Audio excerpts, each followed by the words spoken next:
과연 내 인생의 성공이란 무엇일까 그랬을 때, 뭐 세상적으로 뭐 좀 뭐 지위도 있고 명예도 있고 뭐 부도 있으면 좋겠지만 결국은 언젠가 우리가 하나님 앞에 섰을 때 그분으로부터 착하고 충성된 종이라는 말씀을 들으면 우리는 성공한 겁니다.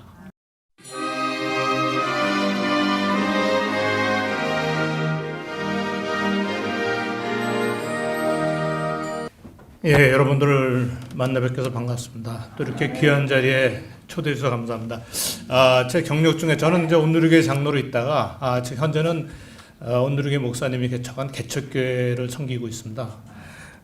선한 열매교회라고 하는데요. 예, 그래서 오늘 그 본문 말씀에 근거하여 두 가지 주제에 대해서 말씀을 드리고자 합니다.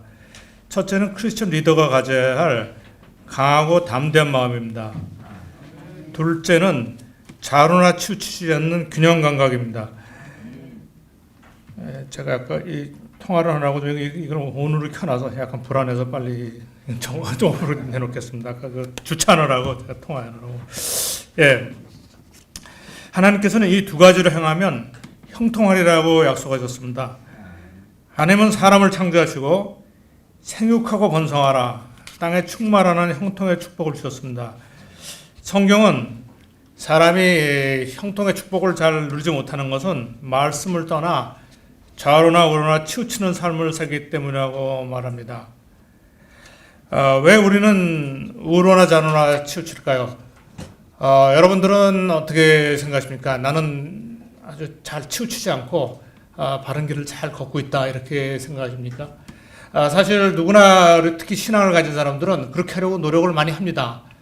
그럼에도 불구하고 우리가 두 가지 문제 때문에 이 균형 감각을 잃어버리는 수가 있습니다. 하나는 두려움입니다. 사람이 두려움에 사로잡히면은 판단력이 흐려지고 또 균형 감각을 상실하게 됩니다. 또 하나는 그 반대로 자만심입니다. 특히 이렇게 성공을 하게 되면은 자기도 모르게 자만심이 생겨서 또 균형감을 상실하고 또 실패를 하게 되는 그런 일들이 많이 주변에 있고요. 또 성경에서도 많은 인물들을 통해서 하나님이 저에게 말씀하고 계십니다. 제가 하나 예를 들어보면요. 우리 이제 혹시 여러분들 노키아라는 회사 기억하십니까? 노키아. 예, 그 휴대폰의 최강자였는데 지금 휴대폰 사업에서 이제 사라졌거든요. 그래서 이 회사가 세계 최대의 휴대폰 회사였다가 왜 이렇게 순식간에 망했는가 이거를 이제 많은 사람들이 연구를 했는데 그 중에서 찾아낸 키워드가 두려움이라는 겁니다. fear. 왜 그랬는가 보니까 이제 그 우리 잘 많이 쓰는 스마트폰, 이 애플 스마트폰이 나오자 그 노키아의 CEO가 불호령을 내렸습니다. 당장 애플을 따라잡을 수 있는 스마트폰을 개발해라. 그래서 그 담당자들이 6개월이면 됩니다. 그랬습니다. 근데 실제로는 2년이 걸려도 제대로 개발하지 못해가지고 결국은 경쟁에서 밀려나고 노키아는 역사 속으로 사라졌습니다. 왜 그랬을까요? 그 직원들이 CEO의 불호령에 못 이겨가지고 마음에 이제 두려움이 있는 거죠. 그러니까 현실에 맞지 않는 보고를 했고 그로 인해서 올바른 대응을 하지 못하고 결국은 실패의 길을 걷게 되었던 것입니다. 위기가 닥쳤을 때 리더의 마음을 가장 어렵게 하는 것은 실패에 대한 두려움입니다. 그래서 이러한 상황에서 리더에게 필요한 것은 두려움이 아닌 평안, 샬롬입니다. 저는 크리스천 리더십의 힘은 바로 이 샬롬에서 나온다고 생각합니다. 예수님께서 제자들에게 내가 너에게 평안을 주노라. 내가 주는 평안은 세상에 주는 평안과 다르다고 하셨습니다. 어떠한 상황에서도 리더의 마음에 평안이 있으면 주변 사람들에게 긍정적 영향을 미칩니다. 반대로 리더의 마음이 불안과 두려움에 사로잡히면 부정적 영향을 미칩니다. 우리가 균형 감각을 잃어버리고 좌로나 우로나 치우치는 이유는 올바른 원칙에 대한 신념이 분명하지 않기 때문입니다. 성경을 캐논이라고 합니다. 이는 기준을 뜻합니다. 말씀을 기준으로 삼지 않으면 자신이 올바른 길을 가고 있다는 착각 속에서 균형 감각을 상실할 우려가 있습니다. 잠언 말씀에 어떤 길은 사람이 보기에는 바르나 필경은 사망의 길이라고 했습니다. 신념의 역설이라는 것이 있습니다. 세상에서 강하고 담대한 리더는 신념, 의지, 자기 확신이 강한 사람입니다. 그러나 강한 신념으로 성공을 하게 되면 자만심이 생겨서 좌로나 치우치게 되고 균형 감각을 상실할 가능성이 높습니다. 우리 역사상에 나타난 위대한 리더들도 엄청난 성취를 하고서도 이러한 오류에 빠진 경우가 많습니다. 하나님은 강하고 극히 담대하라고 하시면서도 동시에 우로나 좌로나 치우치지 말라고 하십니다. 이게 다소 모순될 수가 있습니다. 강하고 담대하게 하다 보면 자기 신념과 확신에 사로잡혀서 또 이런 균형 감각을 잃어버릴 수가 있는데, 이 두 가지에 다소 모순될 수 있는 이 성품과 자질을 갖추기 위해서는 결국은 주야로 말씀을 묵상하고 이를 실천하는 데 있다고 하십니다. 본문 말씀은 모세가 사망한 후 여호수아에게 가나안 정복의 사명을 맡기시면서 하나님께서 주신 말씀입니다. 탁월한 리더인 모세의 뒤를 이은 여호수아에게는 가나안 족속을 물리치고 땅을 차지해야 하는 난관이 기다리고 있었습니다. 먼저 그의 마음을 사로잡는 생각은 두려움과 불안감이었을 것입니다. 이러한 상황에서 하나님은 여호수아에게 바로 오늘 1장 본문 말씀을 주셨습니다. 지금 전 세계는 퍼펙트 스톰과 같은 복합 위기의 상황에 처했습니다. 위기의 시대에, 고난의 시기에 리더가 가져야 할 가장 중요한 태도는 강함과 담담입니다. 특히 한 민족을 이끌고 가는 지도자나 한 조직을 운영하는 리더는 예외 없이 난관과 역경을 만나게 됩니다. 위기와 도전 앞에서 꺾이지 않고 맞서는 리더의 용기는 많은 사람들의 의지와 힘을 모으는 구심점 역할을 합니다. 제가 이제 어떤 폴 스톨츠라는 분이 계신데요. 이분은 역경지수라는 책을 썼습니다. 여러분들 이제 자녀 교육 하시면서도 그렇고 여러분 성장하시면서 IQ가 얼마나 좋은가, 뭐 IQ와 성공 이런 데 대한 것도 있고, 그 다음에 또 한 20여 년 전에는 EQ, 감성지수가 중요하다. 그래서 또 어떻게 보면 감성지수를 기를 수 있느냐 이런 얘기가 있었는데, 폴 슈톨츠 박사는 성공한 기업인들을 연구해 보니까 가장 중요한 것이 AQ다. AQ가 뭐냐면 영어로 Adversity Quotient인데요. 역경지수라는 겁니다. 역경지수. 즉 역경을 만났을 때 이거를 얼마나 잘 극복할 수 있느냐. 자기뿐만 아니라 자기의 주변, 동료, 부하 직원들을 함께 이끌고 역경을 돌파할 수 있느냐. 이게 가장 중요하다는 걸 발견했습니다.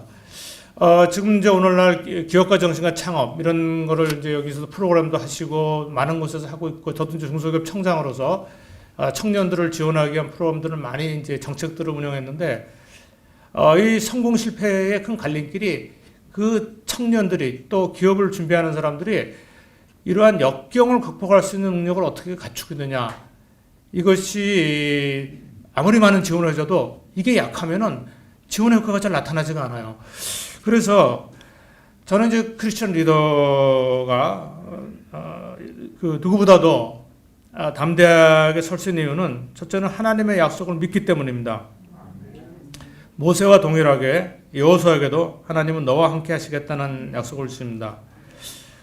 우리가 어떤 고난을 당한다 할지라도 하나님으로부터 내가 너와 함께 하노라 라는 한 말씀만 들으면은 절망 속에 있던 사람이 용기를 얻습니다.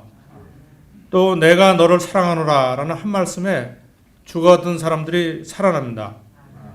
우리가 매일 성경을 읽고 기도하는 것은 이러한 하나님의 약속을 기억하기 위한 것입니다.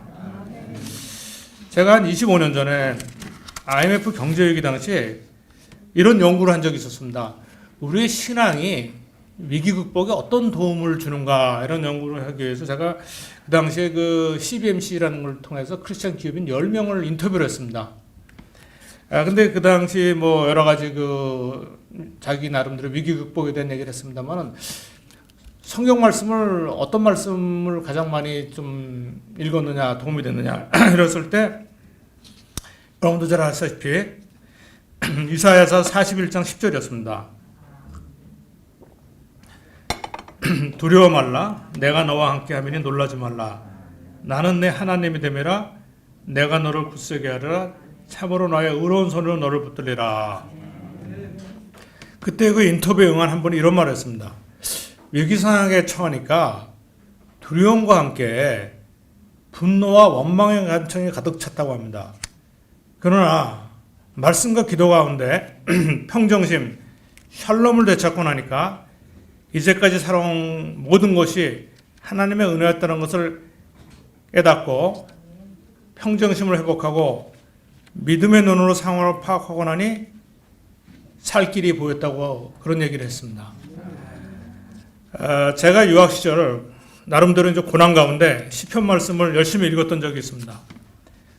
논문을 쓰려고 도서관에 갔다가 하루 종일 시편 말씀만 읽다 온 적도 있었는데 요즘도 이제 시편을 즐겨 읽는데요. 그 가운데서 두 가지가 크게 와닿았습니다. 하나님의 사랑은 변함없이고 영원하다는 사실입니다. 영어로는 unfailing love, 실패하지 않는 사랑인데 저는 이 영어 표현이 훨씬 더 마음에 들어옵니다. 세상의 사랑은 불완전하고 상황에 따라 변하기도 하지만 하나님의 사랑은 결코 실패하지 않는 견고하고 영원하신 사랑입니다. 결국 우리가 이 두려움을 몰아낼 수 있는 것은 이 하나님의 사랑, 그것이 얼마나 우리 마음에 충만한가에 달려 있다고 생각합니다. 또 하나는 제가 시편 말씀을 통해서 깨달은 것이 하나님은 우리로 하여금 수치를 명쾌하시는 하나님입니다. 다윗은 인생에서 여러 번 수치스러운 상황에 직면했습니다. 사실 우리 인생에서 가장 괴로운 일은 원수 앞에서 수치를 당하는 일입니다. 특히 한국 사람들은 자존심이 강하고 체면을 중시하는 문화여서 수치를 견디기 힘들어합니다. 하나님은 우리를 징계하시기 위해 낮추시고 수치스러운 상황에 처하게도 하시지만 우리가 스스로 겸비하여 자신을 낮추고 그리스도의 겸손을 배우면 때가 되면 하나님께서 다시 높이실 줄 믿습니다. 오늘 시편 또 1편을 보면은 여호사 오늘 본문과 아주 동일한 내용입니다. 여호와의 율법을 즐거워하며 주야로 묵상하는 자는 시냇가의 나무처럼 철을 따라 열매를 맺으며 형통하리라 하십니다. 가나안 정복을 앞둔 여호수아에게 주는 말씀과 이스라엘의 최전성기를 연 다윗의 시편이 동일한 메시지로 되어 있습니다. 이는 하나님의 확실한 약속이라고 생각합니다. 둘째로 크리스천이 고난 가운데 담대할 수 있는 것은 고난에 대한 관점과 해석이 다르기 때문입니다. 인간은 누구나 고난을 치료하고 두려워합니다. 고난이 오면 불안과 절망감에 사로잡히기 쉽습니다.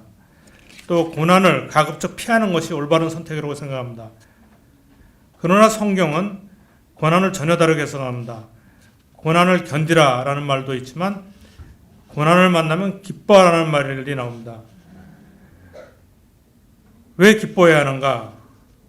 고난은 연단을 통하여 우리의 인격을 새롭게 하기 때문입니다.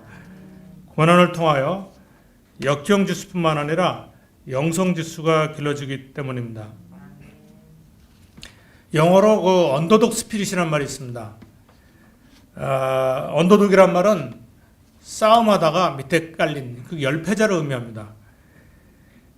그래서 언더독 스피릿은 열패자의 정신력이라는 뜻입니다. 수많은 기업가들이 이를 바탕으로 고난을 극복해냈습니다. 우리가 잘 아시는 스타벅스의 창업자 하워드 슐츠가 좋은 예입니다. 그는 프리미엄 커피 전문점이라는 아이디어를 가지고 투자자를 찾기 위해 1년간 242명을 만났는데 그중 217명이 투자를 거절했습니다. 즉 10명에 9명 이상이 이거는 되는 사업이 아니다. 그 당시 커피가 뭐 인스턴트 커피도 있고 뭐 맥도날드나 뭐 어떤 던킨 이런 데 가도 50센트만 마시는 커피를 누가 3달러, 4달러짜리 커피를 마셨느냐. 그래서 뭐 젊은 친구가 정신 차리고 제대로 된 일을 찾아봐라. 이런 얘기를 들을 정도인데, 결국은 뭐 실망하지 않고 소수의 투자자들에게 자금을 조달해서 세계 최대의 커피 체인점을 만들어냈습니다. 그는 자신이 수많은 거절과 조롱 속에서 굴하지 않았던 것은 자신의 성장 과정에서 길러진 언더독 스피릿 때문이었다고 합니다. 그는 뉴욕 브루클린의 빈민가에 자라면서 체득한 고난의 경험이 수많은 거절 속에서도 절망하지 않고 버티는 힘이 되었다고 말했습니다. 몇 년 전 어떤 전종화라는 청년이 더 반찬이라는 반찬 배달 전문점을 창업하여 성공적으로 경영하다가 대기업에 300억에 매각하여 화제가 된 적이 있었습니다. 그래서 제가 이 청년이 자기 경험을 책으로 썼는데 책 제목이 언더독 레볼루션이었습니다. 열패자의 혁명, 반란 이런 거죠. 그래서 한 가지 재밌는 대목이 왜 그러면 이 친구가 고등학교만 나와서 여기에 창업에 도전는가 했는데 그 부모님이 식당에서 시장에 있는 식당에서 장사를 하셨는데 어느 날 부모님 통장을 이렇게 보게 되니까 사업도 잘 안 되고 그래서 야 이거 부모 믿고 있던 내 인생이 힘들어지겠구나 그래서 난 대학 안 가고 창업하겠습니다 이래가지고 했다고 합니다. 뭐 그런 사례들은 굉장히 많은데 저는 이제 그 말씀드리고 싶은 것이 우리 시대에 청년들을 굉장히 잘못 인도하고 있는 점이 많다고 생각합니다. 뭐 헬조선이니 뭐 흑수저니 이런 용어들을 가지고 청년들을 절망감에 사로잡게 합니다. 저는 대한민국은 하나님이 축복하시는 나라입니다. 영적으로 뿐만 아니라 물질적으로 대단한 축복을 주신 나라입니다. 근데 이런 나라를 헬조선이라고 부르는 것은 도저히 용납할 수 없는 일입니다. 그 이스라엘 백성이 출애굽을 해서 광야에 있을 때 하나님께 엄청 불만을 쏟아냈습니다. 그때 하나님께서 뭐라고 말씀하셨냐면 내 귀에 들리는 대로 행하리라 라는 엄청난 경고의 말씀을 주셨습니다. 우리가 무심코라도 절대 부정적이고 이런 비관적인 말을 해서도 안 되고 특히 자녀들 앞에서도 해서는 안 됩니다.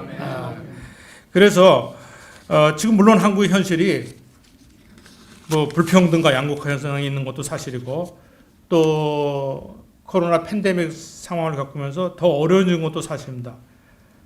그러나 전 세계적으로 보면 대한민국은 자유가 있고 도전의 기회와 성공의 가능성이 있습니다. 저는 우리 세대와 교회가 이 다음 세대를 위해 이 문제에 대해 적극 나서야 된다고 생각합니다. 첫째로 올바른 성경적 세계관과 역사관을 가르쳐야 합니다. 하나님께서 이 민족에 역사하신 은혜를 배우고 확신하게 해야 합니다. 제 아이들이 고등학교 다닐 때, 제 아들이 이제 어느 날 이런 얘기를 하는 겁니다. 대한민국은 건국부터가 잘못됐대요. 그리고 부패와 반칙을 일삼는 기득권 세력이 주도해온 이런 잘못된 나라라는 겁니다. 그래서 어디서 그런 얘기를 들었냐 그랬더니 학교에서 선생님한테 들었대요. 그래서 제가 이거 안 되겠다 싶어가지고 제가 전공이 교수 아닙니까? 그래서 제가 이제 교재를 만들었습니다. 제가 이제 경영학 교수지만 제가 그동안 쭉 공부해온 대한민국의 역사와 또 선교의 역사와 그런 거를 정리해서 우리 아이한테 한 5시간 정도 강의를 해서 우리 아이가 많이 납득을 했어요. 그 뒤에도 좀 책도 좀 읽도록 해가지고 이제 좀 균형이 잡혔는데 그걸 우연히 알게 된 그 우리 아들 친구 엄마들이 자기네들도 똑같은 문제가 있대요. 좀 해주면 안 되겠냐. 그래가지고 이제 그때 이제 대학생들이었는데 대학교 들어간 애들을 모아가지고 제가 뭐 한 3주 이렇게 하기도 했습니다. 그래서 그것이 이제 알게 돼가지고 우리 교회에서 10주짜리 프로그램을 했습니다. 그래가지고 이런 거를 통해서 이 청년들이 진리도 아니고 잘못된 역사관, 세계관에 물들어 있는 것을 막아야 되는데, 저는 우리나라가 왜 이렇게 갈등이 심하냐 그랬을 때, 잘못된 역사관과 세계관을 배운 친구들이 굉장히 부정적인 그 사회인식과 국가인식을 가지고 있는 이런 데 큰 문제가 있다고 생각합니다. 근데 그건 우리가 놓친 부분이죠. 그게 우리 교육이 이렇게 되는 거 아니면 지금 이제 회복해야 됩니다. 그리고요. 두 번째로는 우리가 좀 성공의 우상에서 좀 벗어나야 됩니다. 지난 60여 년간 대한민국은 잘 살아보세요라는 목표를 가지고 성공을 위해 열심히 달려왔습니다.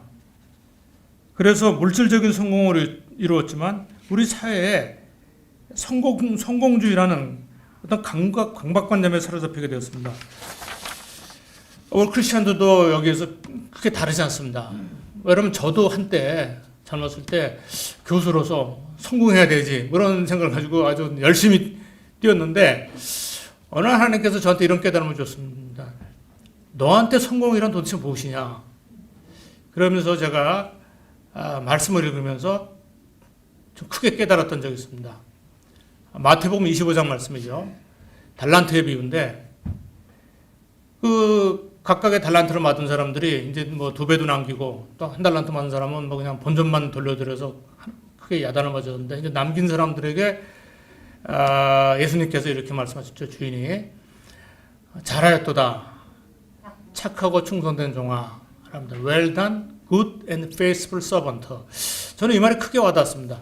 과연 내 인생의 성공이란 무엇일까 그랬을 때, 뭐 세상적으로 뭐 좀 뭐 지위도 있고 명예도 있고 뭐 부도 있으면 좋겠지만, 결국은 언젠가 우리가 하나님 앞에 섰을 때 그분으로부터 착하고 충성된 종이라는 말씀을 들으면 우리는 성공한 겁니다. 그렇지 않으면은 세상의 관점에서 아무리 성공을 했더라도 그건 길고 진정한 성공이라고 말할 수 없습니다.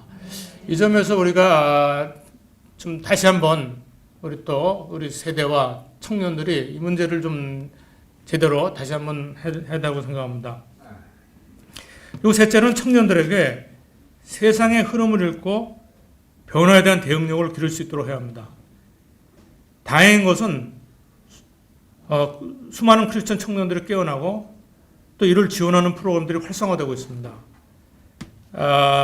저는 지혜와 용기를 갖춘 다음 세대를 길러내야 된다고 생각합니다. 제가 한번 이렇게 우리나라의 기독교 역사를 묵상하다가 이런 생각이 들었습니다.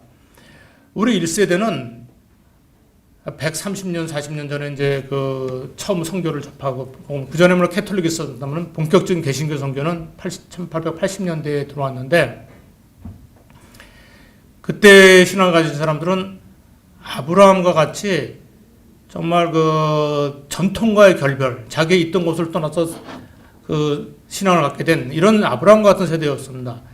그 다음에 우리가 일제 강점기를 거치면서 참 이삭과 같이 겨우 대를 이어 나오다가 사실 그 70년대 이제 경제 발전 과정에서 야곱처럼 물질적 성취를 위해서 정말 밤낮 가리지 않고 뛰었던 시절이 있었습니다. 그래서 또 여러 가지 물질적인 성취를 이루었지만 여러 가지로 흠이 많은 세대였습니다. 여러 가지로. 그런데 그 야곱의 뒤를 이어서 요셉이라는 탁월한 리더가 길러졌죠. 그래서 저는 그 야곱 밑에서 야곱의 자손으로 이렇게 탁월한 리더가 길러졌을까 했을 때 제가 생각한 건 이런 거였습니다. 야곱이 자기가 이렇게 인생을 겪으면서 뭐 여러 가지 고난도 겪고 실수도 많이 했지만 자기의 함께한 하나님에 대해서 늦게 얻은 아들인 요셉한테 들려줬다고 생각합니다.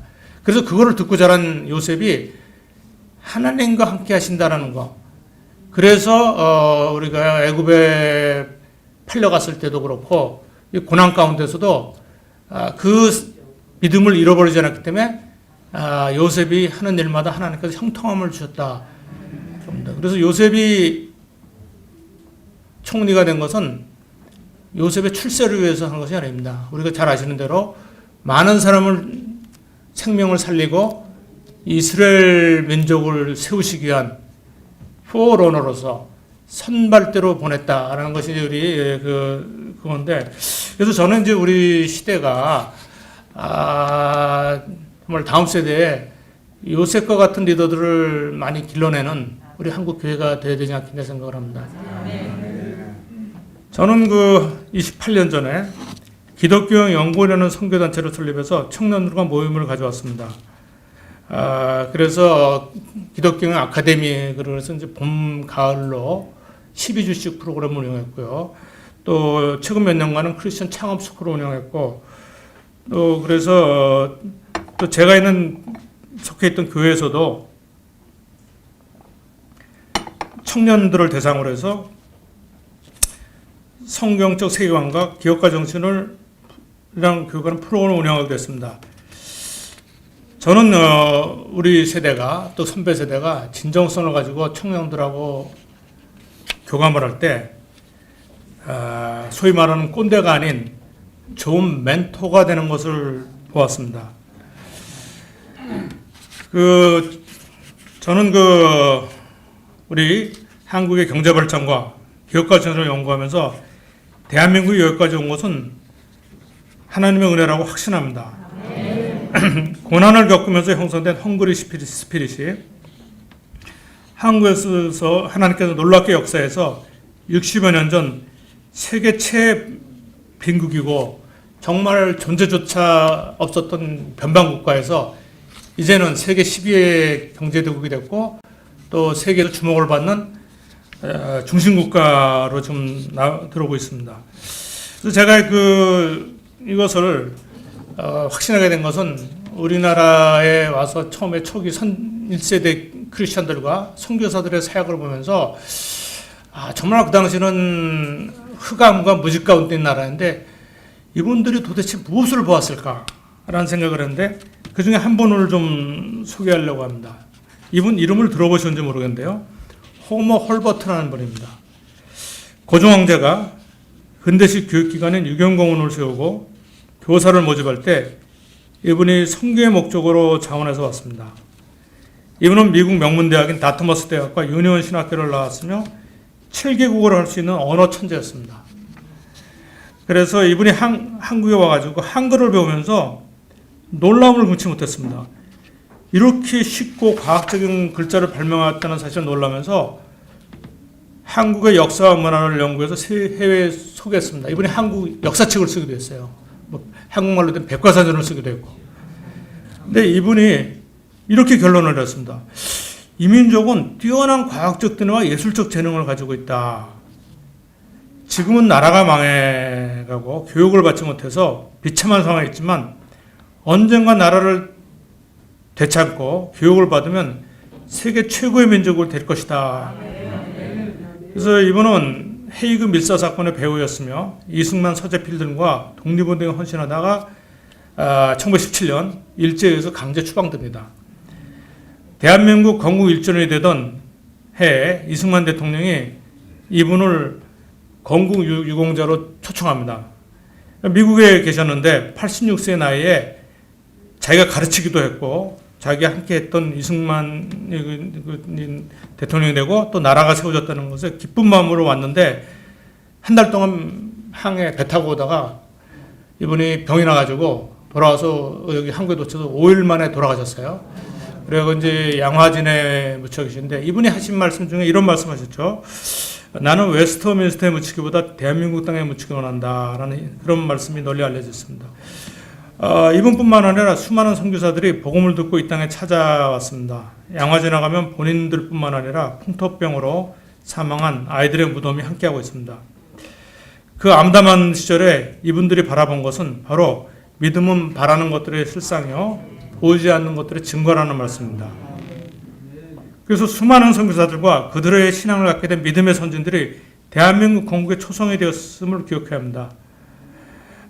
저는 한국 기독교사와 선교사들에 대한 공부를 하면서 하나님의 특별한 열심이 어두움과 절망 가운데 나라에 복음의 빛을 전해주었던 사실을 절실하게 깨달게 되었고 식민지와 한국전쟁을 겪으면서 기독교는 민족의 소망이며 현재 발전의 초석이 되었습니다. 그런데 이제 우리가 또 형통의 축복을 받았지만 이거를 또 올바르게 사용하지 못한 점도 많이 있습니다. 경제적으로는 선진 수준에 이르렀지만 심각한 대립으로 소위 갈등공화하게 되었습니다.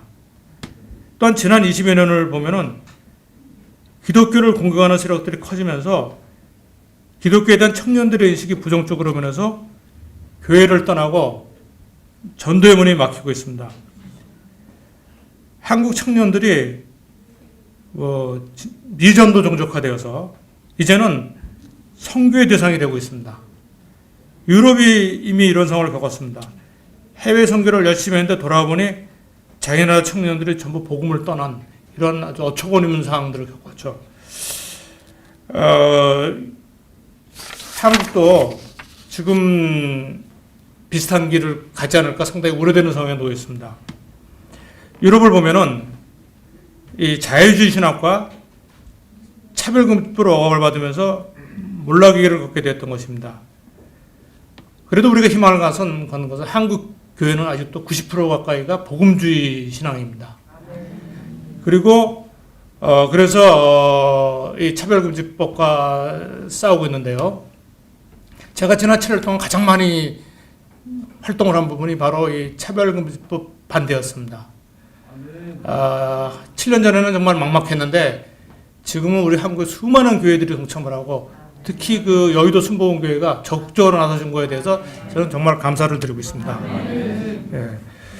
그래서 제가 강의도 하고 전국 교회를 돌아서 강의도 하고 글도 써도 제가 주로 한 거는 뭐였냐면 저는 이제 그 경영학자이기 때문에 이 법이 만들어지면 우리 기업 경영, 교회 운영에 어떤 악영향을 미치는 겁니다. 예를 들어서 기업에서 제일 중요한 거는 사람을 채용하고 승진시키고 이러는 겁니다. 그런데 어떤 사람이 성소수자, 동성애자를 와서 이제 만약 채용 거절도 못 합니다. 일단 들어왔는데 이 사람이 승진해서 누락이 됐다. 그랬을 때 이분이 그 회사 CEO를 상해서 고발을 할 수가 있습니다. 내가 승진해 누락된 것은 내가 동성애자로 차별을 받았기 때문이다. 라고 하면은 나는 그게 아니고 공정하게 인사평가를 했다고 그래도 소용없습니다. 그거를 경영진이 증명을 해야 된다. 내가 이 사람이 그런 거로 차별하지 않았다라는 거. 그래서 정말 기업은 생존을 위해서 정말 한 사람에서 좋은 사람을 쓰고 이렇게 하기 위해서 노력을 하는데 그런 거를 막 정부가 간섭을 해서 이렇게 되는 것은 상당히 심각한 우려가 있습니다. 그래서 이것은 우리의 신앙의 자유, 양심의 자유, 또 기업 운영의 자율성을 저해하는 겁니다. 그래서 잘 그동안 좀 모르고 있던 분들도 이걸 이제 진짜 이 내용을 들다 보니까 이게 심각해가지고 지금 수많은 이제 만대들 하고 있는데요. 저는 그래서 우리가 듣는 복음이 참 우리 선교사들과 믿음의 선진들이 피로 값주고 산 귀한 복음이라는 것을 청년들에게 제대로 가르쳐야 한다고 생각합니다. 이 사실을 크리스찬 청년들이 확실하게 깨달으면 세상에 아주 그 왜곡된 시선이나 비판에 대해서도 담대할 수 있습니다.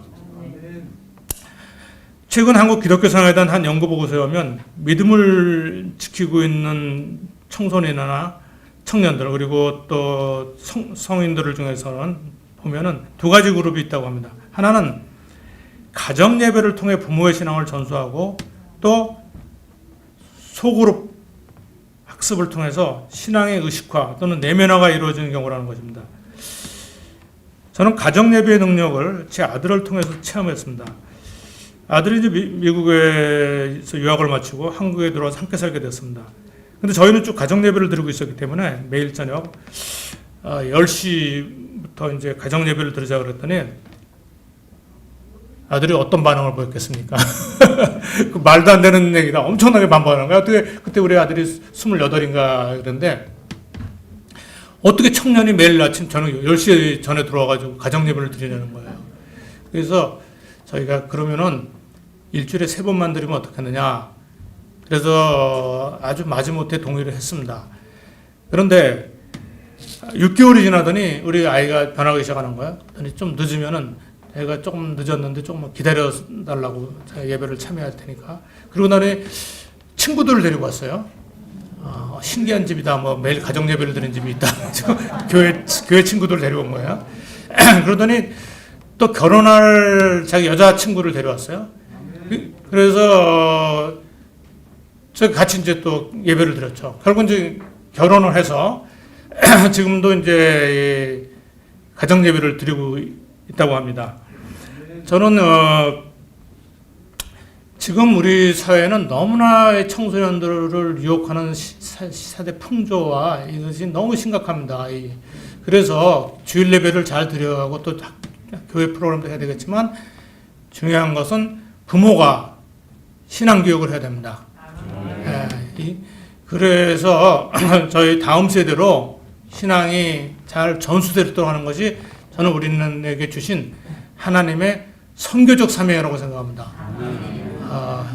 미전도 종족 해외에 나가는 것도 중요하지만 동시에 그 우리 가정이 믿음으로 잘 전수되게 이렇게 해야 된다고 생각합니다. 뭐 시간이 많이 됐기 때문에 제가 이제 마무리를 짓도록 하겠습니다. 제가 제변 얘기를 해서 죄송한데 한 가지 제 딸이 이제 또 마찬가지로 미국에서 유학을 마치고 미국에서 출생을 했기 때문에 가서 공부를 해라 이렇게 보냈는데 그 유학을 학부를 끝내고 25살 나이에 선교사로 헌신하겠다고 하는 겁니다. 순간 굉장히 당황했습니다. 저도 교회 장로고 그런데 그러면 여러분 어떻게 하시겠습니까? 아들이 아빠 제가 선교사로 헌신하겠습니다. 젊은 나이에 막 그랬을 때 하나님 은혜다 그러면서 아시겠습니까? 제가 기도를 많이 했죠. 선교를 위해 헌신하는 사람들이 많이 나타나게 해주세요라고 했는데 막상 딸이 25살 되는 딸이 참 어려운 선교지로 가겠다 그러니까 이게 동의하기가 어렵더라고요. 그런데 저는 이 한국이 복음의 빚진 자임을 알고 있기에 말릴 수가 없었습니다. 제가 말한 호모 헐버트, 우리가 알고 있는 아펜젤러, 언더우드, 알렌 이런 사람들이 모두 25세 전후에 한국에 왔었습니다. 결국 축복하면서 보내주었고 다른 7년간을 동남아 국가에서 선교사를 헌신했습니다. 그 뒤에 어떻게 된지 궁금하세요? 선교 현장에서 만난 스위스 청년하고 결혼해서 스위스에서 살고 있고 딸도 낳고 또 이번에도 곧 아들도 출산할 예정으로 또 하여간 그렇게 됐는데 그렇지만 한 선교 현장에 보면은 정말 많은 분들이 정말 눈물로 고난을 겪고 있는데 우리가 그분들을 후원하고 특히 코로나 상황으로 많이 어려워졌습니다. 그래서 그분들을 후원하고 또 세우는 것은 우리나라의 복음의 빚진 자로서 하나님께 준 소명이라고 생각합니다. 제가 이제 말씀을 마치면서 이렇게 하게 되겠습니다. 저는 이제 마지막 선교는 하나님께서 기업을 통한 선교를 하시기를 원합니다. 비즈니스 에즈 미션이라고 그래서 제가 2006년에 아프가니스탄에 정부 장문으로 가 있으면서 거기 현재 있는 선교사들을 많이 만났는데 그분들이 이슬람권에서는 더 이상 NGO 스타일의 선교가 어렵다. 사업을 통한 선교. 그래서 기업의 문은 열려 있으니까. 그래서 저는 우리나라의 기업인들 사업하시는 분들이 우리 또 선교에 많이 나서야 된다고 생각합니다. 제가 그거에서 현장을 연구해서 책도 2권 쓰고 또 청소년을 위한 이런 배움 교재도 쓰고 그랬습니다만은 그리고 또 지금 많은 분들이 지금 이제 또 그런 것들을 하고 있고요. 그래서 제가 이제 좀 말씀을 정리하면은 여호수아가 늙어서 세상을 떠나기 전에 이스라엘 백성들에게 하나님께서 자신에게 하는 말씀을 다시 한번 전했습니다. 23장 6절 말씀에 그러므로 너희는 크게 힘써 모세의 율법책에 기록된 것을 다 지켜 행하라. 그것을 떠나 오로나 좌로나 치우치지 말라. 좌로나 오로나 치우치지 않기 위해서는 말씀을 기준으로 균형 감각을 가져야 합니다. 주야로 말씀을 묵상하여 말씀이 내면화되는 내 마음에 충만하게 채워져야 됩니다. 그런데 균형 감각이라는 것은 적당히 절충하는 것이 아닙니다. 성경에서는 하나님께서 사랑도 강요하시고 공의도 강요합니다.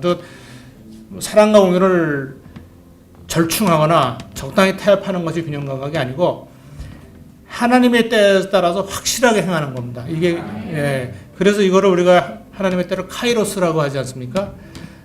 그래서 저는 하나님은 우리에게 이 카이로스를 분별할 수 있는 지혜를 주십니다. 그래서 이 때에 관해서 전도서 7장 14절에 이렇게 말씀하셨습니다. 형통한 날에는 기뻐하고 공고한 날에는 되돌아보아라. 이 두 가지를 하나님이 병행하게 하사 사람이 그 장래를 헤아려 알지 못하게 하셨느니라. 그래서 저는 우리 여러분 모두 저와 함께 그 주야로 말씀을 묵상하고 행함으로써 강하고 담대해지시기를 바랍니다. 그리고 우로나 좌우나 치우치지 말고 하나님의 약속한 형통을 누리시는 저와 여러분이 되시기를 축원합니다. 잠깐 기도하겠습니다.